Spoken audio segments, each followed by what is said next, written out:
As the Department of Children and Families released dozens of pages of documents showing its past relationship with the children's mother, who was found dead in a West Palm Beach landfill.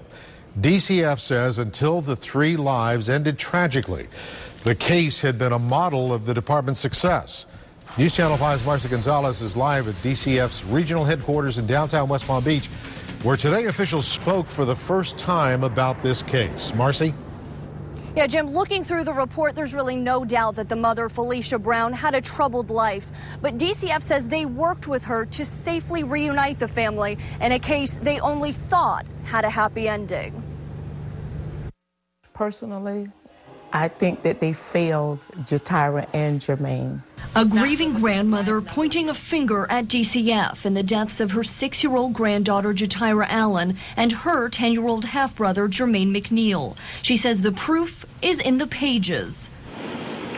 This DCF report explains how both children were taken from their mother, Felicia Brown, because of domestic violence and substance abuse problems, only to be put back in her care 3 years ago, something the attorney handling the reunification says seemed like a great idea. There was no reason to think that the placement was unsafe. Today, DCF's regional director explained Felicia followed the necessary steps to clean up her life and get her children back. He says DCF had no idea she was living with a convicted felon, Clem Beauchamp, because they stopped checking up 9 months after Brown got her children, which is standard protocol. The fact is that no matter what job we do, sometimes even when we do the best job, it ends up in tragedy. But for a grandmother left with nightmares of the baby she helped raise being put into a duffel bag and dumped into a canal, closing this case without making any changes to the system is simply unacceptable. Consolation that I have is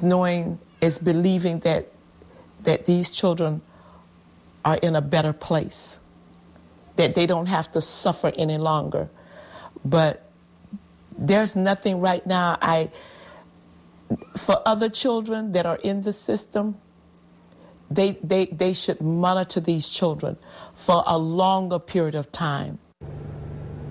Now, DCF says they have no plans to make any changes as a result of this case. However, other changes are being put in place because of another unrelated high-profile case of those 2 children found covered in chemicals on I-95. You can read the full reports in both cases in the Scene On section of WPTV.com. Live in West Palm Beach, Marcy Gonzalez, WPTV News Channel 5.